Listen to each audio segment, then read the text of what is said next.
Selamat pagi menjelang siang.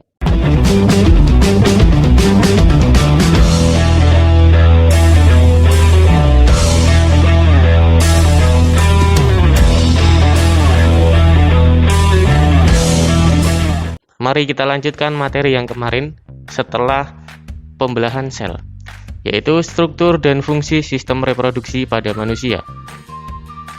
Yang pertama, organ reproduksi pada pria. Organ reproduksi pada pria mempunyai dua fungsi reproduksi, yaitu produksi sel kelamin dan pelepasan sel-sel ke saluran sel kelamin wanita. Organ reproduksi pria terdiri dari 4 bagian utama, yaitu testis, vas deferens, kantong sperma, dan penis. Silahkan diperhatikan gambarnya.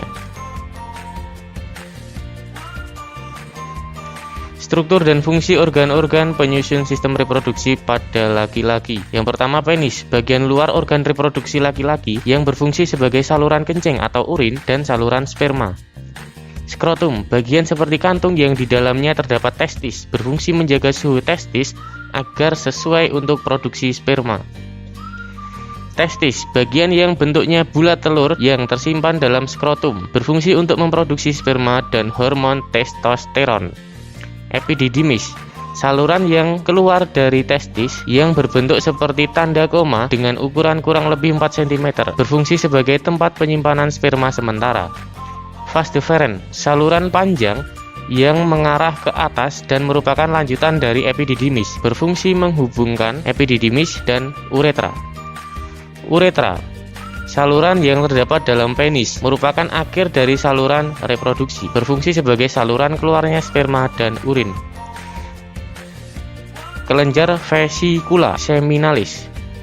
Kelenjar vesikula seminalis, bagian yang berbentuk seperti kantung kecil berukuran kurang lebih 5 cm yang terletak di belakang kantung kemih, berfungsi menghasilkan zat-zat yang diperlukan untuk perkembangan sperma.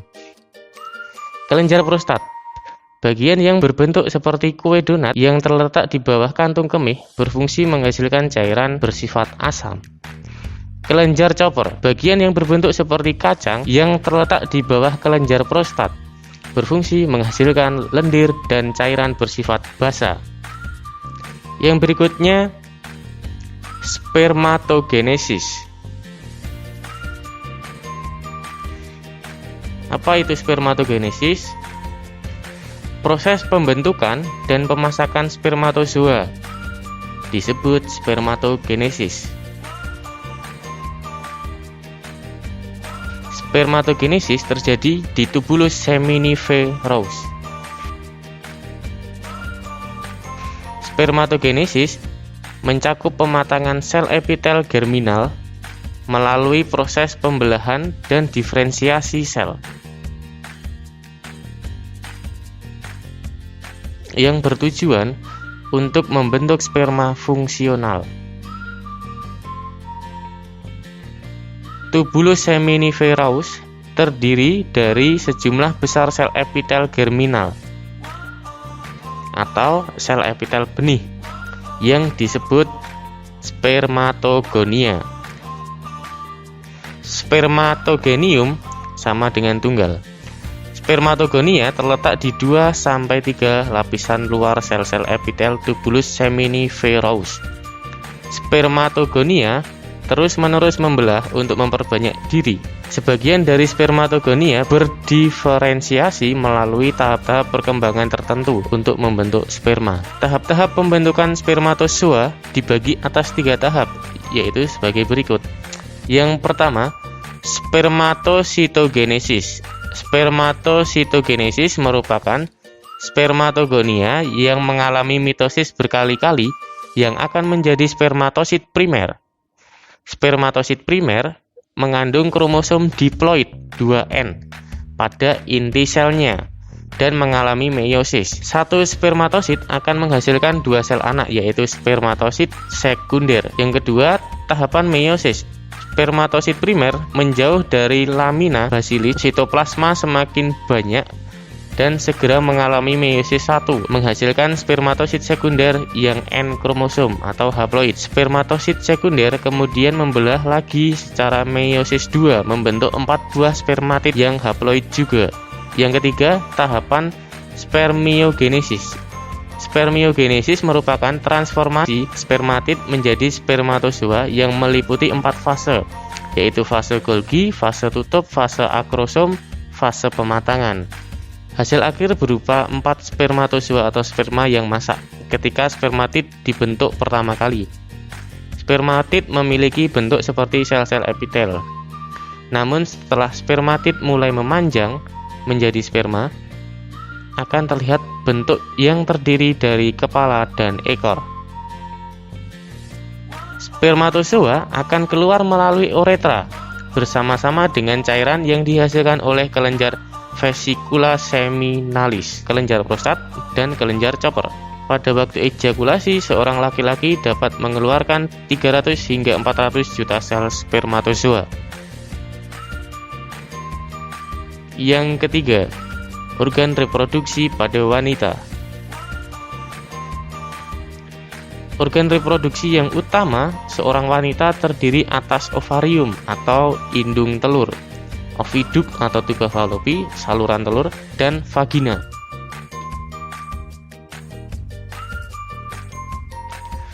Struktur dan fungsi organ-organ penyusun sistem reproduksi pada perempuan.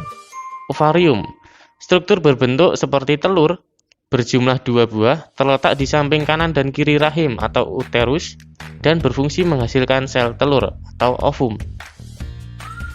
Saluran telur atau tuba falopi atau oviduk, saluran dengan panjang kurang lebih 10 cm yang menghubungkan ovarium dengan rahim atau uterus. Infundibulum, struktur berjumpai dan merupakan pangkal dari tuba falopi. Rahim atau uterus, struktur seperti buah pir yang berfungsi sebagai tempat berkembangnya janin selama kehamilan.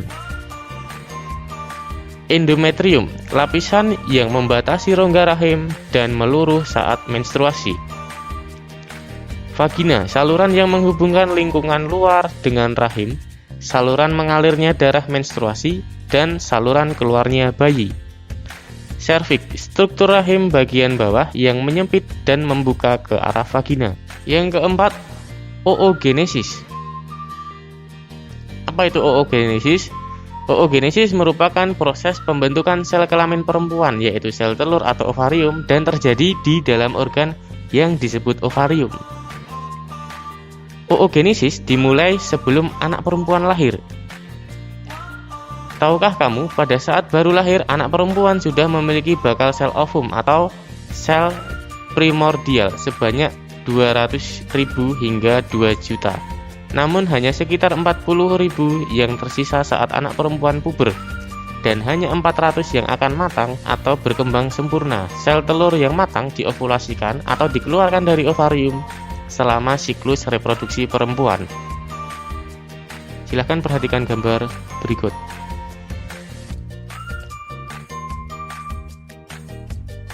Pada gambar 1.7, kamu dapat melihat bahwa dalam ovarium terdapat folikel yang berukuran kecil dengan calon bakal sel telur di dalamnya. Setelah matang, sel telur akan dikeluarkan dari ovarium. Sel primordial akan membelah secara mitosis membentuk oogonium atau sel induk telur yang bersifat diploid 2N.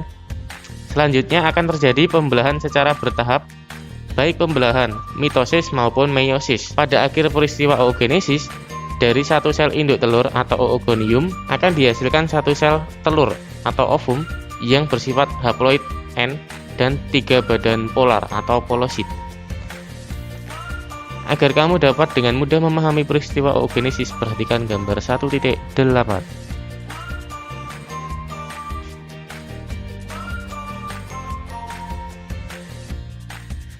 Yang kelima, menstruasi. Menstruasi merupakan suatu keadaan keluarnya darah, cairan jaringan, lendir, dan sel-sel epitel yang menyusun dinding rahim. Apabila seorang perempuan mengalami menstruasi, maka akan keluar darah melalui vagina. menstruasi ini biasanya terjadi 1 bulan sekali. Siklus menstruasi akan terjadi apabila sel telur yang dihasilkan oleh ovarium tidak dibuai oleh sperma. Bagaimanakah proses lengkap dari siklus menstruasi? Pada umumnya, satu siklus menstruasi berlangsung selama 28 hari. Akan tetapi ada perempuan yang mengalami siklus menstruasi pendek dan panjang. Seorang perempuan yang mengalami siklus menstruasi pendek, siklus menstruasinya akan berlangsung selama kurang lebih 18 hari. Seorang perempuan yang mengalami siklus menstruasi panjang, siklus menstruasinya akan berlangsung selama kurang lebih 40 hari. Silahkan dilihat siklus yang terjadi pada dinding rahim. Fase pertama adalah fase menstruasi. Pada fase ini, hormon FSH, follicle stimulating hormone, memicu berkembangnya folikel dalam ovarium. Hormon FSH adalah hormon yang dihasilkan oleh kelenjar pituitari atau hipofisis. Kelenjar tersebut terletak di otak bagian depan. Pada fase ini, dinding rahim meluruh dan seorang perempuan mengalami menstruasi. Fase kedua adalah fase proliferasi. Pada awal perkembangannya, folikel menghasilkan hormon estrogen dan hormon progesteron. Hormon estrogen dan progesteron ini akan memicu dinding rahim untuk menebal. Pada saat ini, dinding rahim sedang mengalami fase proliferasi. Tujuan dari menebalnya dinding rahim adalah untuk mempersiapkan tempat melekatnya embrio apabila sel telur dibuai oleh sperma.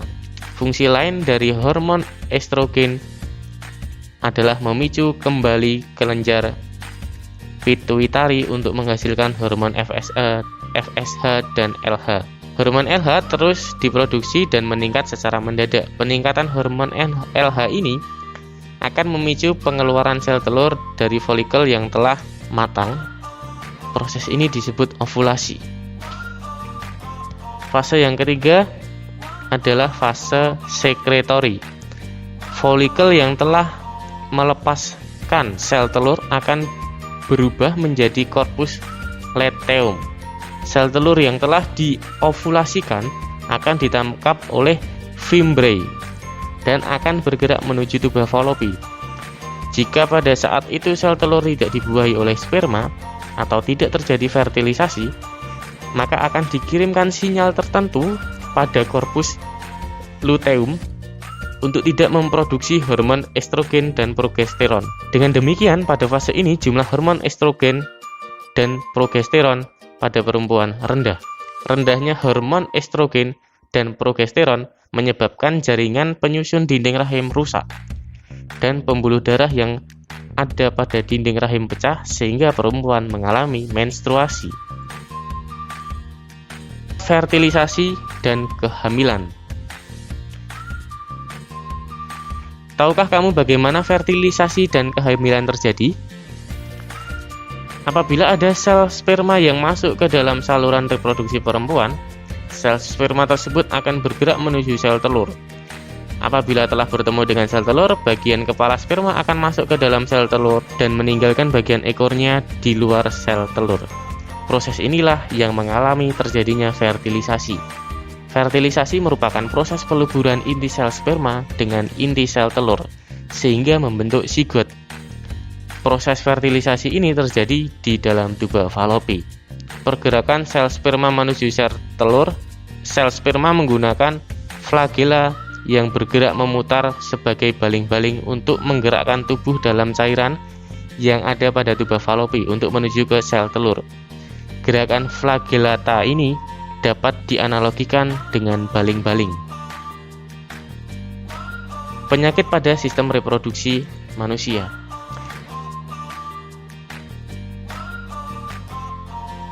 Kelainan dan penyakit pada sistem reproduksi dapat disebabkan oleh bakteri, jamur, maupun virus. Kelainan dan penyakit ini dapat ditularkan dari orang tua yang terinfeksi kepada anaknya. Akibat transfusi darah yang terinfeksi ditularkan akibat gaya hidup yang tidak baik seperti gaya hidup seks bebas dan menggunakan jarum suntik untuk obat terlarang atau narkoba. Beberapa kelainan penyakit yang dapat terjadi pada sistem reproduksi manusia. Yang pertama, gonorrhea atau GO Penyakit gonorrhea disebabkan oleh bakteri Neisseria gonorrhoeae. Gejala penyakit ini adalah rasa sakit dan keluar nanah pada saat kencing, serta keputihan berwarna kuning hijau pada wanita. Penyakit ini dapat menyebabkan kebutaan pada bayi yang baru lahir. Yang kedua, sifilis atau raja singa. Sifilis adalah penyakit menular yang disebabkan oleh bakteri Treponema pallidum. Gejala awal penyakit ini adalah luka pada tempat masuknya bakteri ke dalam tubuh, biasanya pada daerah sekitar kelamin. Penyakit ini dapat menyebar dan menyerang organ-organ tubuh lainnya, kemudian menimbulkan kerusakan pada organ tersebut. Yang ketiga, herpes simplex genitalis. Penyakit herpes simplex genitalis disebabkan oleh virus herpes simplex tipe 2 yang menyerang kulit di daerah genitalia luar, anus, dan vagina. Gejala penyakit ini berupa gatal-gatal, pedih, dan kemerahan pada kulit di daerah kelamin. Pada daerah tersebut kemudian timbul beberapa lepuh kecil-kecil. Selanjutnya lepuh menjadi pecah dan menimbulkan luka. Penyakit herpes sulit sekali sembuh dan sering kambuh setelah beberapa bulan atau tahun. Yang keempat, HIV atau AIDS. Penyakit AIDS adalah penyakit yang disebabkan oleh virus HIV, Human Immune Deficiency Virus, yang menyerang sistem imunitas atau kekebalan tubuh penderita. Saat ini penyakit yang disebabkan oleh virus HIV ini lebih dikenal dengan istilah AIDS. Saat ini belum ditemukan vaksin pencegahannya dan belum ada obat yang betul-betul dapat diandalkan. Seseorang yang terinfeksi HIV, sistem kekebalan tubuhnya akan semakin menurun. Dalam kurun waktu 5-7 tahun, penderita nampaknya seperti orang sehat, belum memperlihatkan gejala. Fase selanjutnya, AIDS baru dapat terdiagnosis setelah kekebalan tubuh sangat berkurang dan timbul penyakit tertentu seperti TBC, pneumonia, herpes, saraf terganggu, dan lain-lain. Namun sebagai catatan, tidak semua orang yang mengidap penyakit tersebut di atas pasti menderita AIDS. Fase ini berlangsung 3-6 bulan. Untuk memastikan apakah seseorang positif AIDS atau tidak, harus dilakukan pemeriksaan banyaknya sel T, salah satu sel darah putih yang berperan dalam imunitas di laboratorium.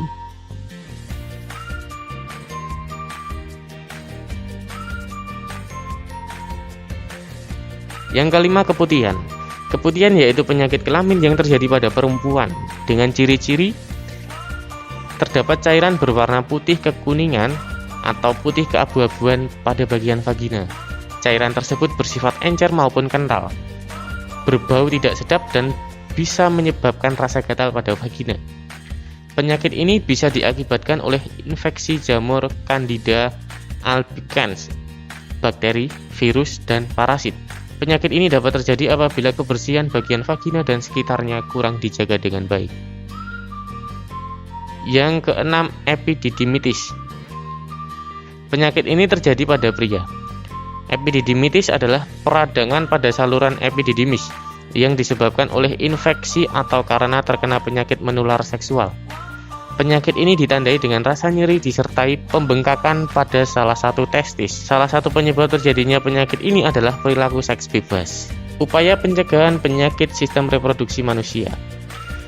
Sistem reproduksi pada manusia harus dijaga dengan sebaik-baiknya. Selain untuk kesehatan, hal ini dilakukan sebagai salah satu cara kita mengagungkan ciptaan Tuhan. Penyakit pada sistem reproduksi dapat disebabkan oleh beberapa faktor. Faktor pertama adalah kurang menjaga kebersihan organ reproduksi. Apabila kebersihan organ reproduksi kurang dijaga, akan dapat terjangkit oleh penyakit yang disebabkan oleh jamur, bakteri, atau parasit. Berikut ini adalah beberapa upaya untuk mencegah terjangkitnya penyakit yang disebabkan oleh infeksi jamur, bakteri, atau parasit. Yang pertama, menggunakan celana dalam yang berbahan katun dan bertekstur lembut. Hindari bahan yang bersifat panas, kurang menyerap keringat, dan berbahan ketat, misalkan jeans. Biasakan membilas dengan bersih organ reproduksi setiap selesai buang air kecil maupun buang air besar. Selanjutnya, keringkan sisa air yang masih menempel di kulit dengan menggunakan tisu atau handuk hingga benar-benar kering. Ini akan dapat mengurangi resiko terjadinya infeksi oleh jamur pada bagian organ reproduksi. Mengganti celana dalam minimal 2-3 kali sehari. Memotong rambut yang ada di daerah organ reproduksi apabila sudah panjang, karena apabila terlalu panjang akan menjadi sarang kuman. Demikian materi sistem reproduksi pada manusia. Selamat belajar, semoga apa yang kalian dapatkan hari ini bisa berguna bagi masa depan kalian.